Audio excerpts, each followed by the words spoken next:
Has the economy got you staying up at night? If so, you want to listen to this episode. We have an economist that lays everything out for you in a clear, easy way. We hope you've been enjoying all the episodes from Secure Your Retirement. If you'd like to keep learning and receiving these episodes, hit the subscribe button and the bell so you receive alerts when they come out. We've helped thousands of listeners get on the path to securing their retirement. Now it's your turn. Let's dive in.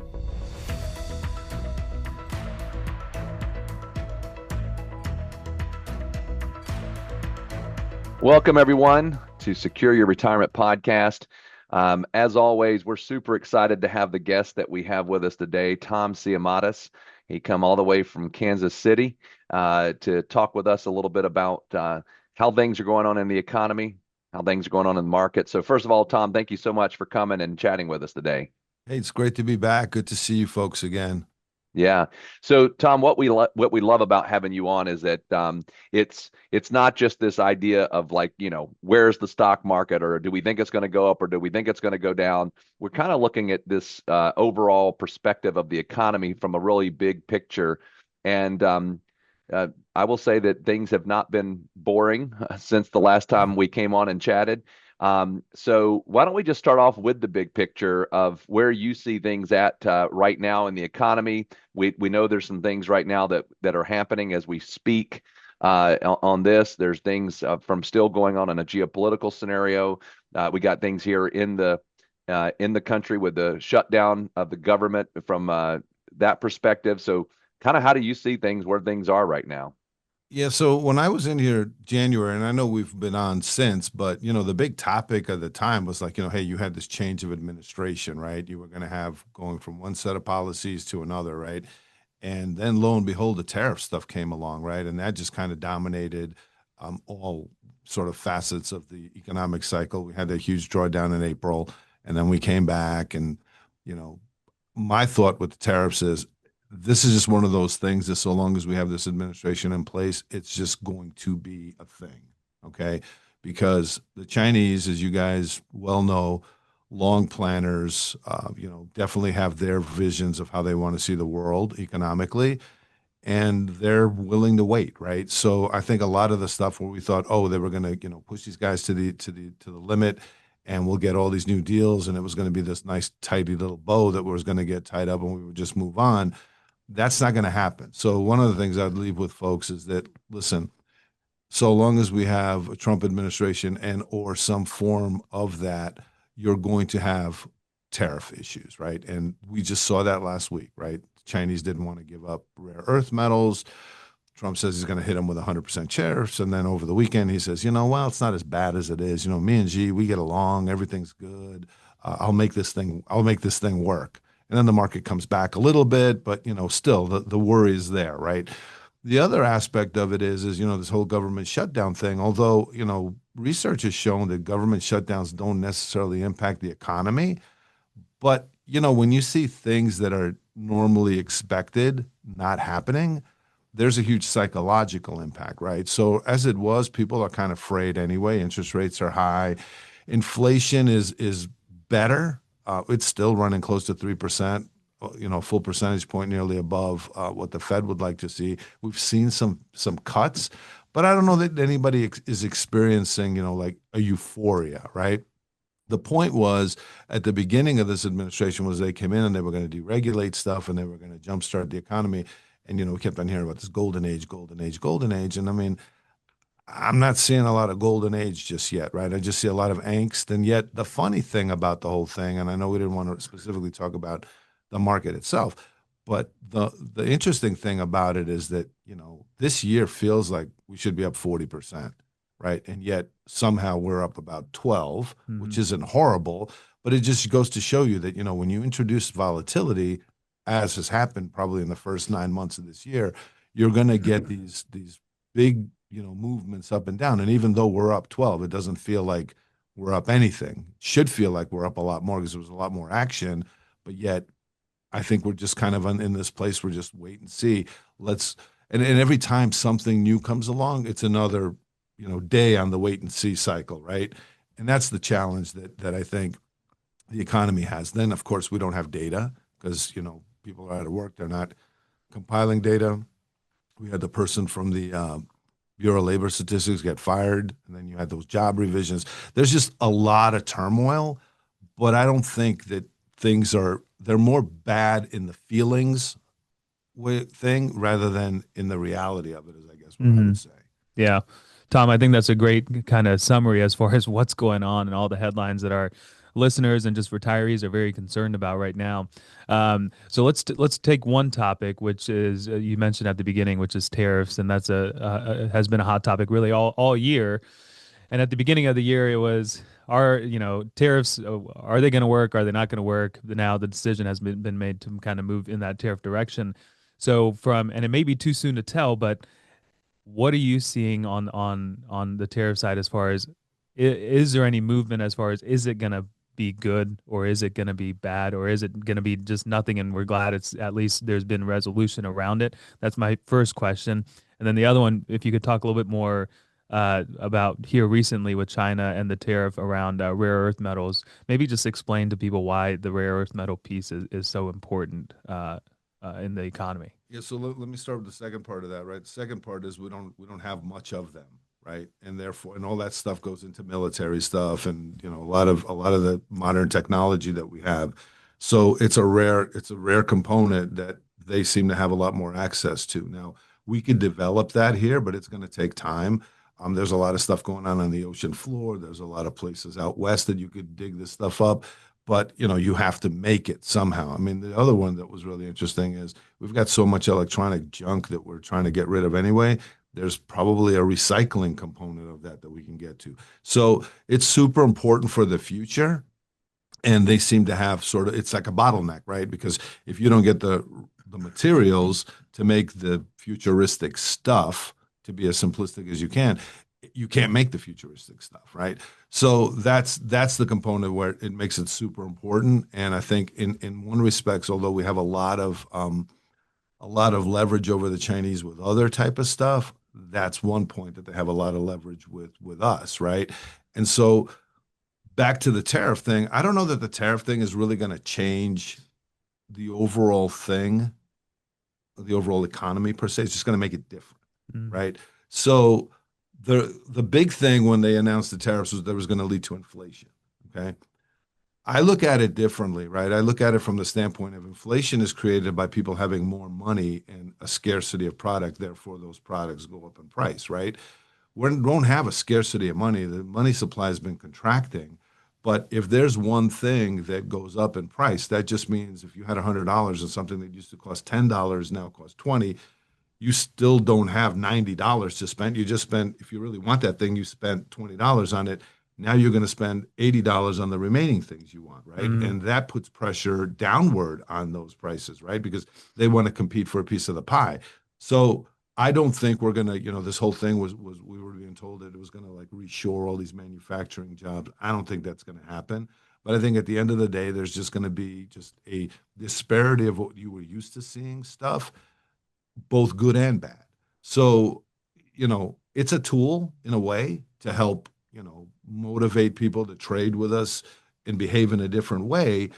But at the end of the day, it's like, change is hard for people, right? We're used to doing things the way we had no tariffs in this country for 80 years, right? And a lot of that was Hmm. because we wanted people to sell their stuff to us because we wanted them to stay sort of in the Western fold, right? They didn't want them to become Soviet era style communism, right? That goes on for 80 years, and now all of a sudden, one administration comes in and wants to turn it all upside down. And I think that's what freaks people out more than anything. I mean, things are, whether you pay $10 for a bottle of French wine or 15, that just means that you got that much less money to spend on other things. Right. Yep. So, Yeah, thank you for bringing that, kind of helping us kind of see all that, Tom. So, I know this is a topic that we talked about last time, but I still think it is one that we really do need to kind of revisit from a couple different perspectives. We are seeing development of AI continuing to kind of, you know, blow us away with some of the things that's happening in that part of the economy. And I think there's a few questions. Number one, you're starting to hear this thing now that we're in an AI bubble, and that we're going to see this get corrected. We're also seeing some developments where, different companies are saying, hey, we are now being restricted with some of these things that are going to, not being able to keep up with the computer power that they need and all those kind of things. Where do you see that at right now? And how I'm more interested in how you think it's going to affect the economy or affect the markets. Yeah, from a market standpoint, I definitely would agree that we're probably, very, very bloated on the AI side. Longer term, economically, you have to think about back other technologies that have come along, right? I mean, the people that are in the lead today probably are not going to be 15, 20 years from now. And the challenge is like it's all the things that are going to be flying under the radar while we're too busy focusing on Nvidia and AMD and all these other people. And that's the challenge, right? Because right now I think people know very little about the potential. And so they're just going with the known leaders, and that's what's putting pressure on the big companies that are there now. And of course, that's elevating their valuations. Longer term, listen, just like anything, whether it was cars or the telephone or trains or the internet or whatever, this will yield a different and probably better thing for as far as our economy is concerned and as far as our productivity is concerned. But just like all the other stuff, there's a bunch of silly stuff too that's coming along, right? I mean, if we need all this computing so people can take old videos and slap political figures' face on them so they could, do silly things, Right. that's not a good use of but there's a lot of that type of stuff. So that adds to the whole like, mess of computing, right? I mean, you need all these data centers and you need all the stuff that's built, but who's to say that the technology does more for maybe all those things that we think we need today may not be here in the future or in a different way. So to me, AI, I think, look, right now it's like kind of like the hot topic of the moment, just like .com stocks were around the end of the century in '99 and 2000. But where are those guys now, right? You don't see pets.com anymore, right? But yet, and will you see Nvidia maybe or some of these other guys 20 years from now? I don't know. But AI as a tool, I think, is very, very powerful.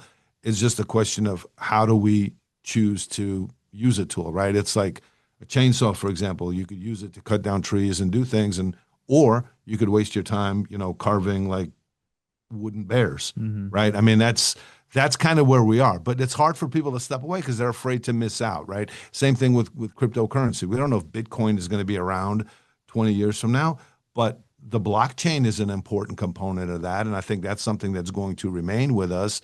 Although the question for people now is if you can't see what the future is, the only game in town are these companies, and they are overvalued in a lot of ways. I mean, they dominate the S&P 500 right now, something like 30% of the S&P, which is Right. huge. Yeah, and that's I think been a lot of the reason for a lot of the growth in the S&P and the markets in general over the last couple of years with all these tech companies. Um, but I agree there's a lot of I think really good use cases for AI, but some of it's just pure fun, and then some of it is getting to a place where it's malicious, where people need to be very vigilant about things that they're clicking on and all that stuff. So you mentioned the Fed earlier and rate cuts and inflation. We've had a couple rate cuts. So where do you see this going? And I'd like to also kind of speak to the retiree or the person last year that was able to get a money market at 5%, which we haven't seen in decades, and a CD. And so a lot of people shifted their investment strategy to just getting safe, easy money. But now we're seeing those rate cuts, and maybe a money market's at 3.5, 3.75, and maybe you can get a CD at 4%. So maybe speak to that person that went all in on safe, easy money, but now that rate is declining. And so what do you do, and where do you see rates going? Right. So I'll answer the first part, the second part first. I think rates are going to come down. We'll probably see another half a percentage points drop between now and the year end. A lot has been made about the difficult relationship. I'll be as polite as I can between Trump and Jerome Powell. So I think Jerome Powell is kind of like, listen, he knows he's going to be gone next May as chairman, and he just wants to go out quietly. He doesn't want his phone ringing at 2 a.m. or getting tweeted about. But that's the anticipation, right? Yeah, I mean, it's the pressure on the administration and for markets is they want lower interest rates, right? And I think it would help the economy to have lower borrowing costs, but the casualty of that is all of these type of, secure instruments, right? So the unfortunate part of it is you have to understand that where you have contraction, where you're going to have growth, for people that have put a lot of money into safer CDs and money markets and things like that.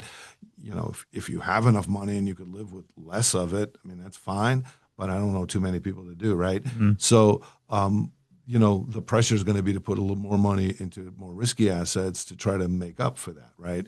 So if you get lower rates, that should be fuel for the market to go up. So that would be a good opportunity. Although, we're at all-time highs right now, right? So maybe as your stuff matures, you sort of reverse dollar cost average into the market, so you're not buying at the high every time, Mhm. but maybe increase your allocation to those assets a little bit more, because if you're looking to make up the shortfall, you're going to have a shortfall. There's no ifs, ands, or buts about it. Interest rates go down, banks, literally, it's like the gas station. Right. The minute oil goes up, like that guy's on the ladder changing those numbers. Like as you're driving there, you see Yeah. the pump, like, rocket up.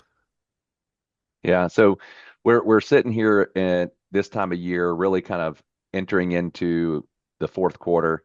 Um, Kind of how do you see things playing out from here? If you had to put that little pretend crystal ball in front of you that you uh, we're trying to say, where do we think things are going to go? How do you think 2025 is going to end?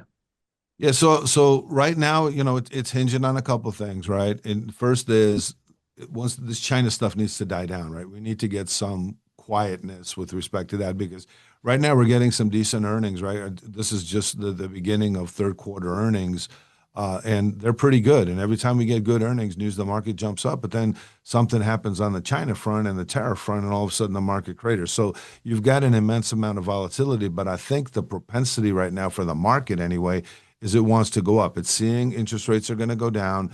It's seeing decent earnings. God knows what kind of numbers we're going to get as far as GDP and things like that, but they seem to be growing.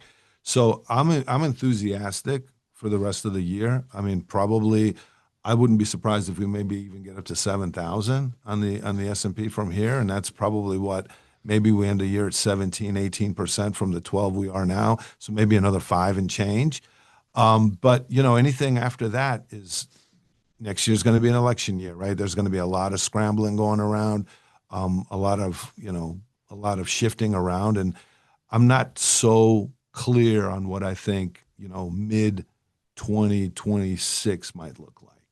Right. So Yeah. Well, Tom, it's always really nice to have you in, especially in person, because you come all the way from Kansas City. So thank you for coming in. Thank you for hopping in on this podcast. I know our listeners love, the simplicity on how you kind of talk about certain topics, and so it's always great having you on and that wealth of knowledge that you bring to the table. So thanks a lot. yeah, thank you. And again, I would say to folks that are listening, the most important thing you can do is A, have a plan, B, have people you trust implementing your plan, right? And I think in this day and age where we are right now, where you're bombarded with all kinds of news and things you may understand or halfway understand, it's easy to make a mistake, right? And especially in retirement, you don't have a lot of time to recoup. So to me, I think one of the most important things you can do is have a relationship with, like you guys, that can help implement the plan and keep people sticking to their guns, especially in these kind of turbulent times. Yeah. Well, we certainly appreciate it, Tom. Thank you for coming on and chatting with us. As always, it was a pleasure to have you. Thank you very much. Thank you. We hope you have enjoyed this episode of Secure Your Retirement. If you would like to learn more, we have actually created an online course called 3 Keys to Secure Your Retirement.